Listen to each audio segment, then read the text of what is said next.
When we talk about policy making for economic development, it is important to understand that the policy instruments that we come up with and the policy approaches, the strategies that we come up with, are embedded within a broader social and political model that the particular society may embrace. And certainly, there are many different models of economic development that have emerged over the past few decades. And there are three particular models that have become very prevalent today. The first is a social welfare state model. The welfare state model emphasizes the provision of social welfare across the board, high social levels of equality, but it also involves high levels of taxation. The welfare state model can be found in parts of Europe, particularly in Scandinavia. In many of these Scandinavian states, there is a huge emphasis on social redistribution.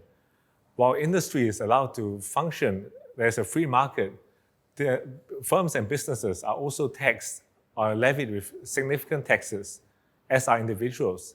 And these taxes allow the government to accumulate high levels of revenue and to redistribute across the board, across society. And that is the social welfare state model that provides for citizens.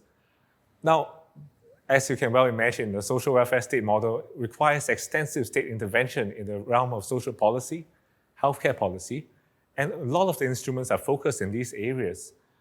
On the other end of the spectrum, you will find a free market model, the laissez-faire approach, that can be found pretty much in the United States, United Kingdom, Australia, many of the Anglo-Saxon societies or Western liberal economies. In the laissez-faire model, the government provides a basic framework of regulation. It provides property rights, it provides the right to do business, and it ensures that transactions are protected at all times. So in the free market economy, the government does not intervene extensively within the economy.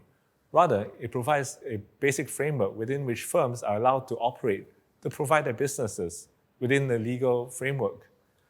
Now, a third model of development that is quite important to our discussion is the East Asian developmental state model. The developmental state model was very prevalent in East Asia, and this really began in the 1980s when Japan experienced a very extensive rate of industrialization. Industrialization of Japan is not exactly a natural occurrence. It was a matter of intent. The Japanese government at that time had decided it needed to modernize its economy. So it started implementing a whole range of industrial policies to jumpstart its economy. This included subsidies and grants for businesses, the setting up of state-owned enterprises that could operate as monopolies in certain markets, given that these markets were small and underdeveloped. And based on many of these strategies, Japan industrialized rapidly. And this rapid industrialization of Japan was viewed by its neighbors with much admiration. As a result of that, countries in the region started emulating some of these policies that Japan had implemented. This began with the four Asian tigers of South Korea, Hong Kong, Taiwan, and Singapore. In all four of these tigers, there were efforts to industrialize the economies rapidly, with the first step taken to boost the manufacturing industries. This is particularly the case in Hong Kong and Singapore, where early manufacturing focused on export industries, textiles, and also petroleum development in Singapore, petroleum refineries. In South Korea and Taiwan, the focus was very much more on technology, semiconductors, and computer chips.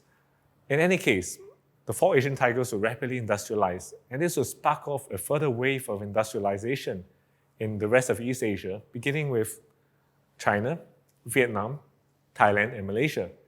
In these four countries, again, very similar sets of policy instruments were implemented, whether it's subsidies, grants, the setting up of state-owned enterprises, and industrial policy.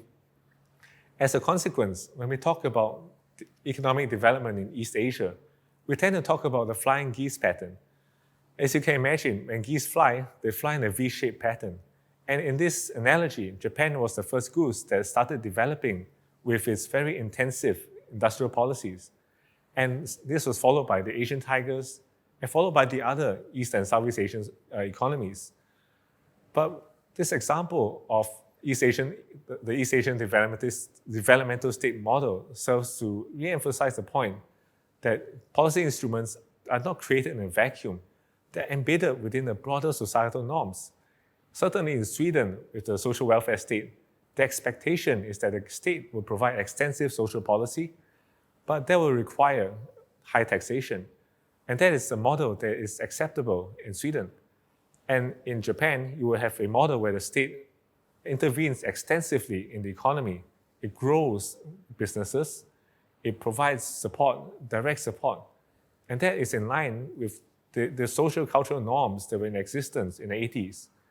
And in free markets, certainly, such extensive intervention, these sorts of policy instruments of industrial policy may not be as acceptable. So in a nutshell, these three models of economic development each come with their own package of policy instruments, and each come with their informal norms and rules of what instruments are acceptable, what instruments can be implemented by the government of the day.